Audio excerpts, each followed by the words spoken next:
하나님 살아계십니다. 아멘. 오늘도 살아계신 그 주님께서 우리가 말씀으로 하나님께서 오늘도 역사하십니다. 오늘 우리가 주님의 말씀에 함께 귀 기울이며 함께 나가기 원합니다. 여러분 혹시 레밍 효과라는 말이 있는데 혹시 들어보셨습니까? 스칸디나비아 반도 산악지대에 사는 몸 길이가 한 3cm에서 5cm면 아주 작은, 아마 우리가 집에서 혹시 키우는 햄스터보다도 조금 작은 설치류의 한 쥐과에 속하는 나그네 쥐라고 불리는 레밍에서 따온 말입니다. 레밍이라는 이 쥐는요, 번식력이 엄청 강하다고 합니다. 네. 그래서 이 개체수가 급속히 늘어나면 이제 다른 땅을 찾아서 이동하는 특징이 있다고 해요. 자, 이때 무리지어서 이동할 때 맨 앞에 선두에 선 우두머리, 우두머리만 보고 직선으로 따라가다가 절벽을 만나면 멈춰야 되잖아요. 근데 절벽에서 다 떨어집니다. 또 호수나 바다를 만나면 멈춰야 되잖아요. 그냥 직진, 돌격해서 바다나 호수 속으로 그냥 다 빠져서 수장당한다고 합니다. 그래서 여러분 우리가 생각하기에 이렇게 바다에 빠져서 익사하는 저 레밍을 보면 되게 이상하잖아요. 근데 이 레밍이라는 이 설치류의 가진 특징이 저렇다고 합니다. 앞만 보고 그냥 따라가는 거예요. 아무 생각도 없이. 네. 그냥 무작정 따라가는, 남을 따라가는. 그래서 이렇게 생각 없이 남들이 하는 행태를 무작정 따라하는 집단 행동 현상을 뭐라고 하느냐? 레밍 효과라고 합니다. 혹은 레밍 신드롬이라고 합니다. 그래서 분별하지 않고 생각하지 않고 무조건 이게 좋고 나쁘고를 분별 없이 무작정 따라가는 그런 어떤 행태를 말합니다. 여러분 과거 기독교 역사 속에서도 이런 레밍 효과가 있었다는 사실을 아십니까? 네. 과거 기독교 역사 속에서는요, 초기의 교회는, 신약 교회는 자연스럽게 복음이 전파되었습니다. 모진 박해 속에서도. 그러나 기독교가 공인이 되고 나서, 기독교가 안정화가 되고 나서, 기독교가 우리가 이제 마치 다 이루었다라고 착각했던 그 시대에는 전도를 하지 않았습니다. 선교를 하지 않았습니다. 그런 시대가 1000년 가까이 있었습니다. 1000년 넘게. 그래서 이 레밍 효과와 같이 전도나 선교에 관해서 집단적으로 교회의 전반적인 분위기가 선교할 필요가 없다라고 여겼던 적이 있었습니다. 그리고 그것을 당연하다고 여겼습니다. 그때 교회 분위기가 그랬습니다. 여러분 이해되십니까? 분명히 예수님이 하신 마지막 유언과도 같은 지상 명령, 대위험령이라고 하죠. 우리에게 너희들이 이 말씀은 반드시 지켜야 된다라고 하셨던 말씀, 우리가 잘 알고 있는 말씀이죠. 한번 읽어볼까요? 시작. 그러므로 너희는 가서 모든 민족을 제자로 삼아 아버지와 아들과 성령 이름으로 침례를 베풀고. 어떻게 우리는 가야 합니다. 믿지 않는 영혼들을 향하여서, 믿지 않는 민족을 향하여서 가라라고 말씀하셨습니다. 하나님의 마지막 우리에게 하신 명령이고 부탁이었습니다. 사도 바울의 사명 선언문이라고 할 수 있는 사도행전 20장 24절의 말씀도 이런 말씀입니다. 한번 읽어볼까요? 시작. 나의 달려갈 길과 주 예수께 받은 사명 곧 하나님의 은혜의 복음을 증가한 일을 마치려 하면은 나의 생명을 조금도 귀한 것으로 여기지 아니하노라. 사도 바울의 주어진 마지막 그의 사명은 자기의 생명을 다하는, 생명도 아낌없이 이 복음의 사역을 위해서 헌신하고 조금도 내 생명도 아낌없이 주님 앞에 드리는 것이었습니다. 여러분 이외에도요, 성경에는 복음 증거에 관해서 수많은 말씀들이 기록되어 있습니다. 자, 그런데 놀라운 사실은 기독교의 역사 속에서 초대교회를 제외하고 난 그 이후로부터 1870년대에 이르기까지 여러분 선교에 관한 전 지구상의 교회가 눈을 감고 있었다는 사실이에요. 큰 관심이 없었어요. 물론 그 중에 소수의 사람들이 선교하기는 했었지만 전 교회적으로 선교가 얼마나 중요한가를 깨닫고 복음을 전하고 선교하는 일은 여러분 17세기 말이 되어서야 이 복음이 교회에서 역동적으로 전하기 시작했습니다. 그 이전까지는 선교에 있어서 어떻게 했다고요? 깜깜한 암흑시대였습니다. 그런데 여러분 1787년에 어느 날 영국의 한 청년이 구원을 받았습니다. 하나님 은혜로 거듭났습니다. 자, 이 거듭남의 이 구원의 감격 때문에 성경을 읽고 또 읽게 됩니다. 성경을 사랑합니다. 하나님 말씀을 사랑합니다. 그런데 성경을 읽는 중에 성경의 매 페이지가 복음을 전하는 이 강력한 이 부르심, 이 선교의 책임을 강조하고 있다는 것을 깨닫게 됩니다. 매우 단순한 마음을 갖고 있었던 이 청년이 이렇게 기도하기 시작합니다. 하나님, 아직도 한 번도 복음을 듣지 못한 이 지구상의 사람들에게 저를 보내시고 복음을 전하게 해주십시오 라고 기도합니다. 그는 구체적으로 행동으로 옮깁니다. 세계 지도를 만들어서, 그 당시 세계 지도라는 게 봤자 뭐 이렇게 지명이 제대로 나온 지명도 아니었습니다. 그렇죠? 하지만 그 세계 지도를 만들어서 복음을 한 번도 접하지 못한 지역을 찾아가면서 표시해 나갑니다.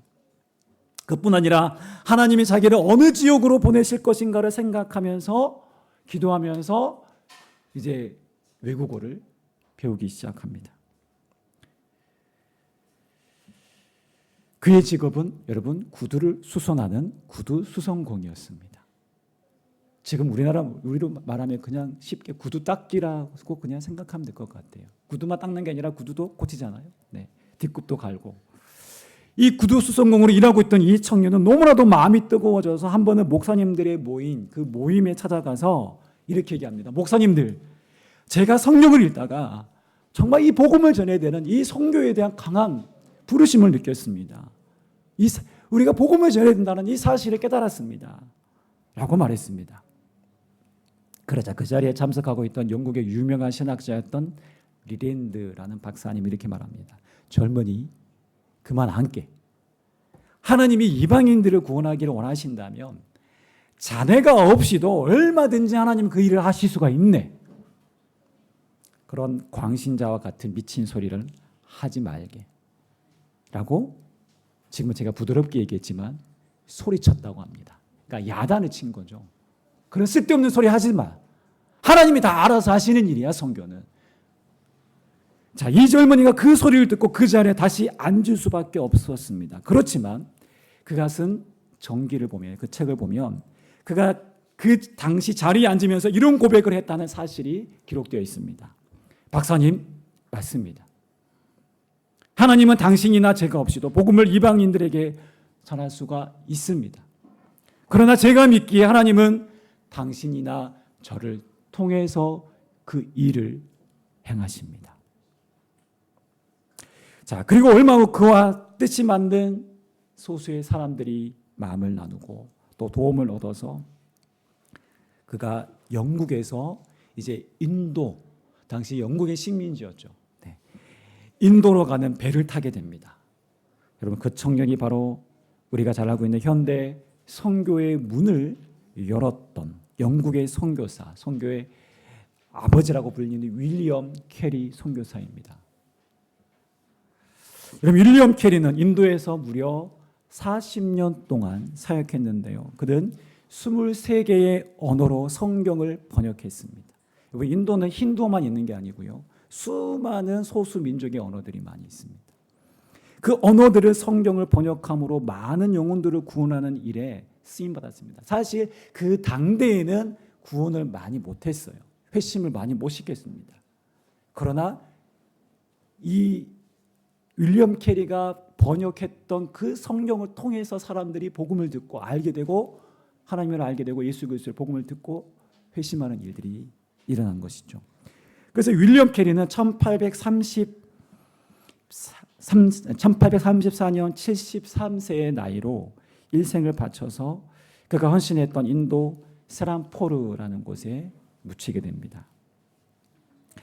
가난한 직공의 아들로 태어나 구두 수선공으로 일을 하다가 하나님의 부르심을 받고 인도로 떠나 이후 여러분 40년이라는 긴 세월을 긴 세월이 지나서 죽음을 맞이했을 그 무렵 영국은 그를 제2의 종교개혁의 아버지라고 여기게 되었고 인도 사람들은 가장 위대한 성자라는 뜻의 마하투마라라고 하는 칭호를 그에게 붙여주었다고 합니다.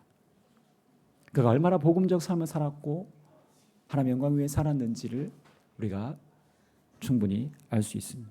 자, 그는 평생 일기를 썼는데요. 어느 날 그 일기를 보면 이렇게 기록되어 있습니다. 제가 한번 읽어보겠습니다.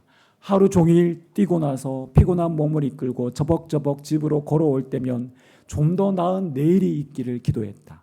우리는 지금의 상태에 머물러 있을 수 없다. 하나님의 약속이 내 마음속에 되새겨질 때마다 내 영혼과 몸은 다시 힘을 얻고 우린 절대로 실패할 수 없는 사람이라는 생각을 했다. 우리는 없어지지 않을 영원한 유업을 받을 자들이다. 자, 우리가 함께 그날까지 인내함으로 견뎌보자. 주님이 오실 그날까지.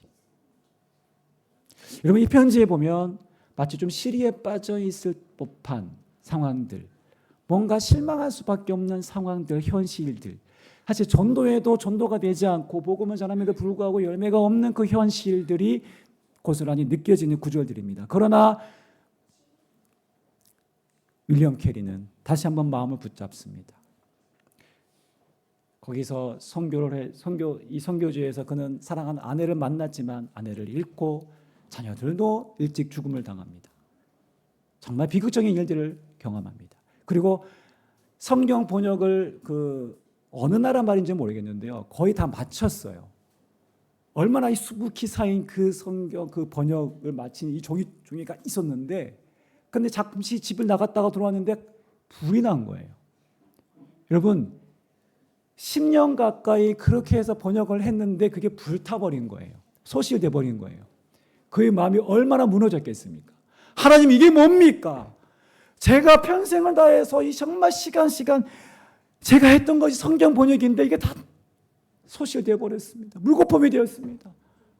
하나님 어찌해야 됩니까? 라는 그런 한탄이 나올 수밖에 없는 상황에서도 그는 또다시 펜을 들어 번역을 시작합니다.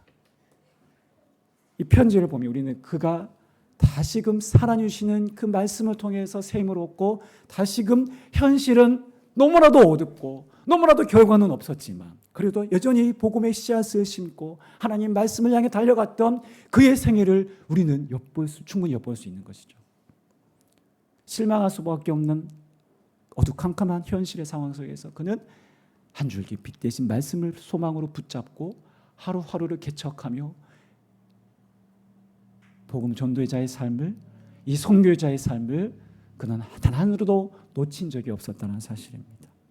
견뎌보자. 우리 함께 그날까지 인내함으로 견뎌보자. 주님이 오실 그날까지. 얼마나 위대한 고백입니까? 여러분 복음을 전한다고 해서 수많은 사람들이 막 이렇게 때처럼 막 이렇게 몰려오지 않았어요. 윌리엄 캐리는 정말 단 한 명도 제대로 그가 살아있을 때 몇몇 회심한 기록이 없어요. 그러나 그는 복음 전도자의 삶을 놓치지 않았습니다. 전하고 또 전하고 기록하고 또 기록하고 말씀을 번역해서 그 사람들이 하나님의 사랑을 조금이라도 알 수 있도록 그렇게 노력하고 또 노력했습니다. 여러분 복음을 향한 이 한 사람의 결단과 이 헌신이 세계 선교의 시작이라는 문을 열었고요. 이로 인해서 수많은 사람들에게 성경이 읽혀지게 되었고요. 후대에 많은 사람들이 윌리엄 캐리의 도전을 받은 사람들이 아프리카로, 인도로, 수많은 여러 척박한 나라로 복음을 전하게 되었고요. 복음을 전하기 위해서 자신의 삶을 희생하게 되었고요. 헌신하게 되었고요. 여러분, 이 100년 전 이 땅, 흑암이 가득한 이 대한민국에도 여러분 선교사님들이 몇 달이 걸쳐서 6개월이 걸쳐서 배를 타고 이 나라에 아무런 소망이 없었던 당시 세계에서 가장 가난했던 이 대한민국에 선교사님들이 오셔서 일구어낸 나라가 바로 이 대한민국이에요. 여러분 오늘 로마서 10장에서 사도 바울이 말하고자 하는 말씀의 의미가 무엇입니까? 제가 오늘 말씀을 한번 조금 의역해서 거꾸로 한번 읽어보겠습니다. 복음을 위해 보냄을 받은 자가 가지 않는다면 누가 복음을 전할까요? 복음을 전하는 사람이 없다면 어떻게 복음을 들을 수가 있을까요? 복음을 듣지 못한다면 어떻게 믿을 수 있을까요? 믿지 못한다면 어떻게 구원을 받을 수 있을까요? 여러분, 복음 전도의 첫 발을 내디뎌서 가는 자가, 복음 앞에 순종하는 자가 있었기에 회심하는 사람이 있었다는 것입니다. 복음을 전하는 자가 있었기에 그 복음을 듣고 믿음으로 고백하고 예수님을 고백하는 자들이 있었다는 것입니다. 구원은 갑자기 진공 상태에서 똥하니 하나님께서 구원하신 것이 아니라 하나님은 예수 그리스도의 복음을 듣고 변화되고 회심한 그 한 사람, 말씀을 뜨겁게 갈망하고 말씀을 통해 변화된 그 한 사람 한 사람을 통하여서 하나님께서 역사하신다는 것이에요. 우리가 전하는 그 복음을 듣고 믿지 않은 사람들이 하나님의 사랑을 깨닫고 돌아온다는 사실입니다. 여러분, 100년 전 조선이라는 우리나라는 소망이 없는 어둠의 땅이었습니다. 우리나라에도 선교사들이 오기 전까지 우리는 복음에 대해 듣지 못했어요. 선교사님들이 처음 한 일이 무엇입니까? 바로 우리말로 된 성경을 번역하는 작업이었어요.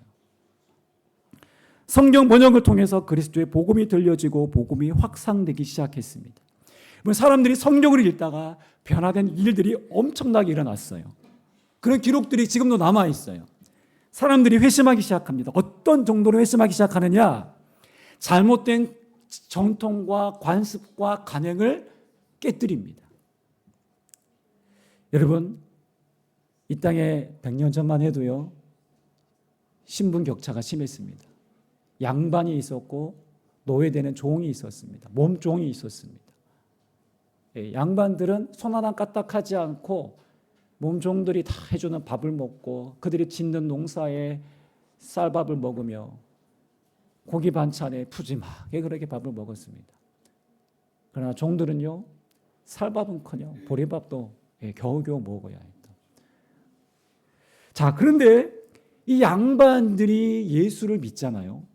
어떤 변화가 일어나느냐? 예수를 믿으면 자기 집의 몸종들을 종으로 대하지 않고 인격적으로 대합니다.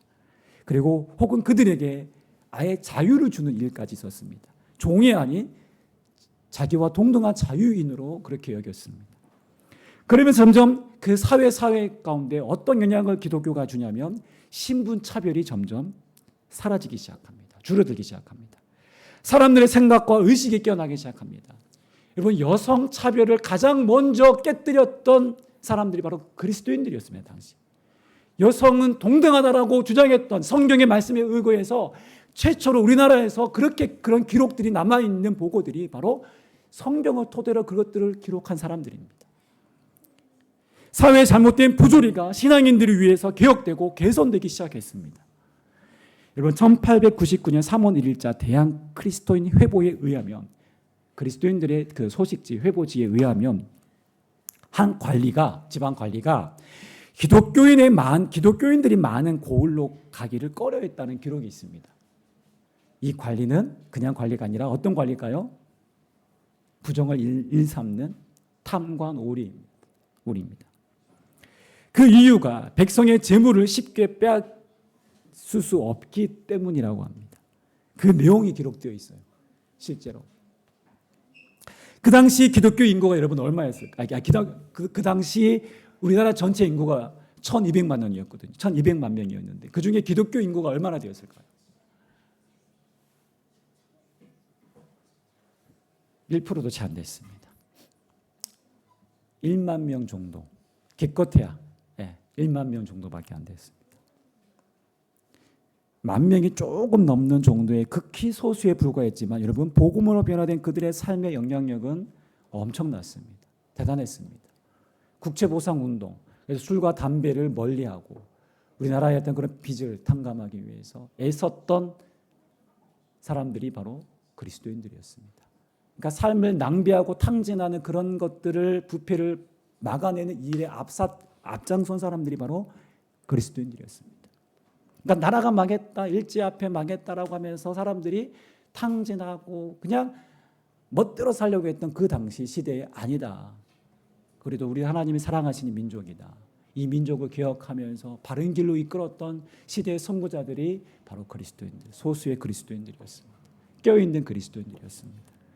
그 정도로 복음이 주는 변화는 엄청났고요. 그 변화의 출발은 바로 복음을 전하는 사람, 바로 그 복음을 전하는 그 선교사님들의 헌신과 사랑이 있었기 때문입니다.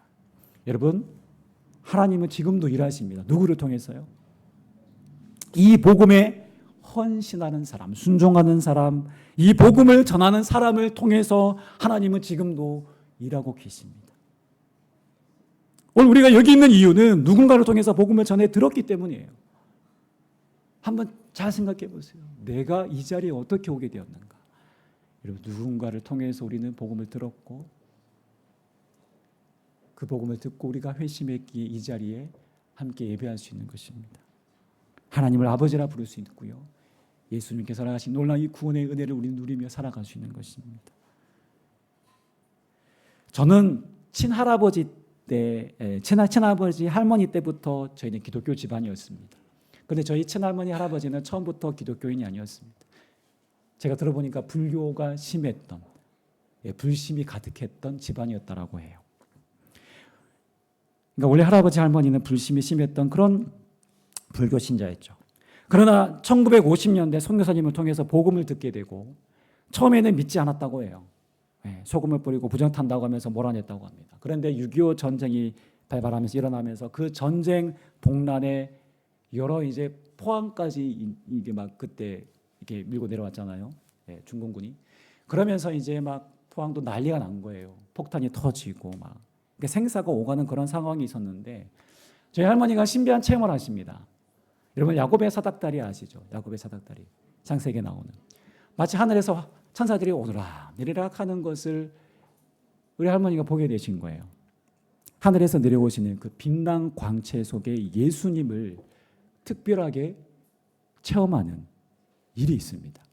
그리고 나서 회심하게 됩니다. 그래서 할머니 회심으로 인하여서 자녀들이 여기 계신 우리 고모님도 계시겠지만 그리고 저희 아버지 자연스럽게 이제 기독교 집안이 된 거죠. 저도 그렇게 태어나 보니까 당연히 처음 간 곳이 교회였고 저희 어머니 등에 엎혀서 새벽기도도 가고 어머니가 그러면서 제가 자연스럽게 하나님을 알게 되었습니다. 그러나 제가 믿게 된 그 모든 경위를 올라가면 할머니의 신앙이 있었습니다. 자, 할머니는 그냥 믿었느냐? 아니었습니다.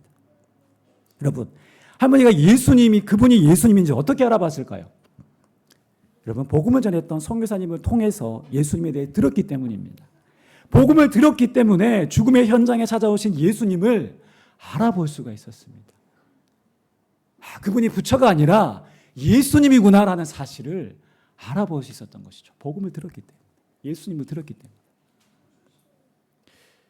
오늘 저와 여러분들의 삶도 그렇지 않습니까? 우리는 누군가 복음을 전하는 이가 분명히 있었기 때문에 오늘 이 자리에 우리는 예배할 수 있는 것입니다.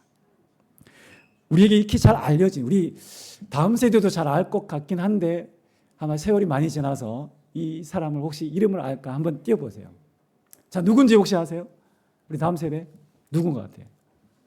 엄청 유명한 사람인데 아마 우리 어린이들은 잘 모를 수 있습니다. 청소년들 중에 혹시 현승이 알아요? 누군지?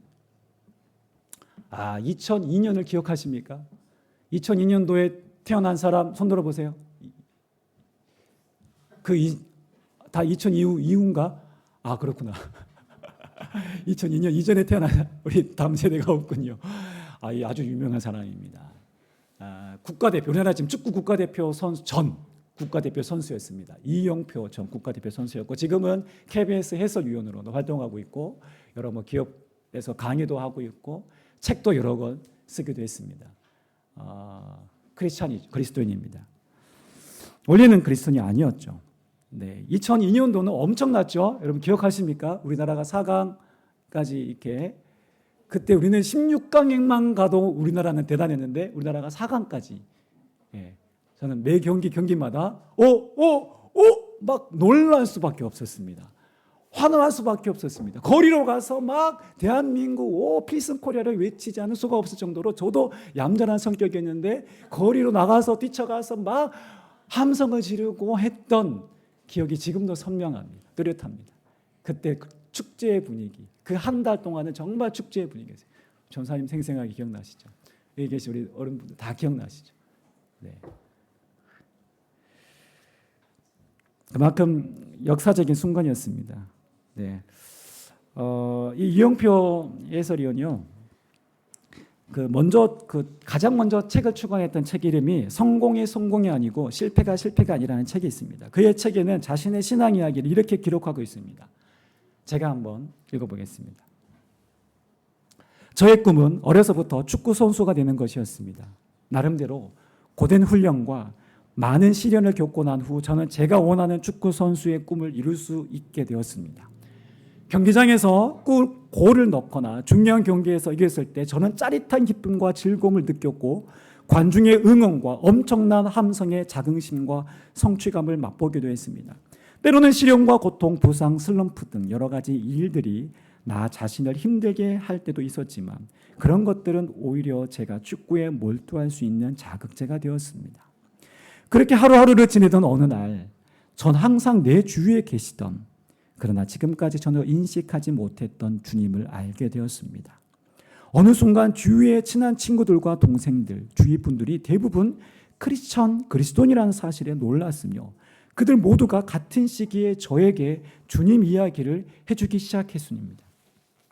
또한 전혀 몰랐던 박애녹이라는 분께서 자신이 직접 쓴 간증집을 보내주셨고 고마운 마음에 그 책을 읽은 저는 하나님이라는 분에 대해 진지하게 생각하게 되었습니다. 제가 주님을 알기 위해 노력하고 또 주님을 불렀을 때 주님은 저에게 찾아오셨습니다. 그리고 저에게 사랑을 베풀어 주셨고 저를 다스리기 시작하셨습니다. 그냥 하루하루 나의 목적만을 위해 살았던 저에게 주님은 많은 것을 가르쳐 주셨습니다. 내가 누구인지, 왜 이곳에 있는지, 어디로 갈 것인지를 알려주셨고 또한 어떻게 살아야 하는지도 말씀해 주셨습니다. 그때부터 저는 회개하기 시작했고 제 자신이 죄인이라는 것에 동의했습니다. 죄인인 저에게 하나님은 죄를 묻지 않으셨고 오히려 기쁨과 평안을 주셨습니다. 그동안 제가 축구를 하면서 얻었다고 생각했던 기쁨과 행복은 주님께서 제게 주시는 그것에 비할 바가 아니었습니다. 시간이 지나면 잊혀지고 마는 이 세상에서 얻어지는 것들, 그것과는 너무나 다른 느낌의 기쁨을 느끼면서 저는 주님의 사랑에 감사하고 또 감사하며 살고 있습니다. 아직도 주님의 말씀대로 살기보다는 주님의 가슴을 아프게 하는 일들을 더 많이 하는 제 자신을 보면서 주님 앞에 고개를 떨굴 때가 많았지만 주님께서 저에게 주시는 사랑만큼은 언제나 듬뿍 받으며 살고 있습니다. 지금 이 시간에도 주님의 존재를 인식하지 못하며 힘들게 살고 있는 분들이 많습니다. 그분들에게 진실로 말하고 싶습니다. 하나님은 살아계시고 여러분들을 사랑하고 계신다고. 저처럼 하나님을 불러보십시오. 하나님께서는 분명 응답하십니다. 그리고 모두 놀랄 것입니다. 그러면서 마지막 기도문을 짤막하게 넣습니다. 하나님 아버지, 이 글을 읽고 주님을 부르는 자들의 음성을 들으시고 대답하여 주세요. 주 예수님 이름으로 기도합니다. 이게 바로 그 이영표 선수 그 책에 보면 나의 이야기라는 간증이 그 책에 이렇게 담겨져 있습니다. 여러분 이영표 선수에게 예수님을 전했던 분이 바로 박애녹 목사님이십니다. 네. 아마 이분이 전하는 간증을 혹시 영상을 보신 분들이 혹시 계실 수 있습니다. 이분이요 내림굿을 받았던 무당이었습니다. 근데 이분이 너무 힘든 나머지 이제 누님의 권유를 인하여서 결국에는 겨우 이제 교회로 가게 되고요. 거기서 하나님을 만나게 됩니다. 거기서 회심하게 됩니다. 그러면서 자신의 삶을 하나님께 드리게 되고 대한민국 축구 선교의 대표로 섬기면서 수많은 축구인들에게 복음을 전하신 분이십니다. 여러분 축구인들 중에 복음을 듣고 회심한 사람들이 꽤 많습니다. 여러분 아마 이름 기억하신 몇몇 선수들이 보면 이렇게 그런 선수 중에 있는데요. 이분 통해서 복음을 듣고 회심한 사람들입니다. 정말 대단한 분이세요. 네. 여러분 사도 바울은 분명히 말합니다. 여러분 전하는 자가 없이 어찌 들으리요. 여러분 기억하십시오. 복음을 전하는 자가 없이 어찌 들으리요. 하나님 누구를 통해서 일하신다고요? 복음의 순종하는 자들을 통해서, 복음을 전하는 자들을 통해서 하나님 반드시 일하십니다. 주님이 영혼을 사랑하듯 그 주님의 그 마음을 품고 우리가 기도하며 사랑으로 영혼을 섬기며 복음을 전하는 자들을 통하여서 오늘도 주님은 동일하게 역사하십니다. 우리 강구했던 대로 이제 추수의 계절에, 이 가을에 우리 교회가 VIP 한 영혼을 주님께 인도하기 위해서 이번 추수감사주의를 함께 우리가 준비하려고 합니다. 우리가 풍성한 열매를 가지고 하나님 앞에 감사합니다라는 것도 좋겠지만 보다도 하나님 기뻐하시는 것은 영혼의 열매가 아닐까요? 정말 믿지 않는 영혼들, 때로는 개인의 삶 가운데 공허한 마음을 달래며 세상의 것에 취해 있거나 아니면 인생의 길을 방황하며 살아가고 있는 그 누군가를 우리가 이끌 수 있다면 그것이 하나님이 정말 기뻐하시는 일이 아닐까요? 나를 통해서 하나님을 믿지 않던 그 영혼이 주님을 알게 된다면, 예수님을 믿게 된다면, 우리가 복음의 통로로 쓰임받게 된다면 이보다 더 큰 축복이 어디 있을까요? 이보다 더 큰 감사가 어디 있을까요? 우리 다음 세대도 친구들을 교회에 꼭 데리고 오세요. 27일 날. 아멘. 아멘. 예. 우리의 장년들뿐만 아니라 우리 다음 세대도 친구들을 교회로 데리고, 옛날에는 교회마다 아이들이 엄청 미어 터졌어요. 뭐 좋은 거 줘서도 그랬고, 그렇죠? 그런데 교회마다 그런 분위기가 있더라고요. 아이들이 있으면 또 다른 아이들이 또 몰려오게 되어 있습니다. 우리 교회가 바라기에는 다음 세대가 풍성해지고 이 아이들이 복음으로 변화되는 일들을 우리가 보게 되고, 또 우리 장년들 안에서도 정말 내가 한 영혼 한 영혼을 품고, 우리가 크지는 않지만, 교회가 크지는 않지만 작지만 우리가 이 주님의 부탁하신 마지막 이 부탁하신 말씀을 우리가 잘 지켜 행한다면 우리가 그리스도인으로서 부끄럽지 않은 하나님의 일꾼으로서 오늘 우리가 살아갈 수 있지 않을까요? 나를 통해, 우리 한 사람 한 사람을 통해 이 놀라운 은혜의 복음이 흘러가기를 원합니다. 그래서 우리 교회가 이 시대의 마지막 사명을 잘 감당함으로 주님의 마음을 시원케 해드리고 정말 주님의 기쁨이 되는 양주허브교회 우리 모든 성도님들, 저 여러분 되시기를 주님의 이름으로 축원합니다. 기도하겠습니다.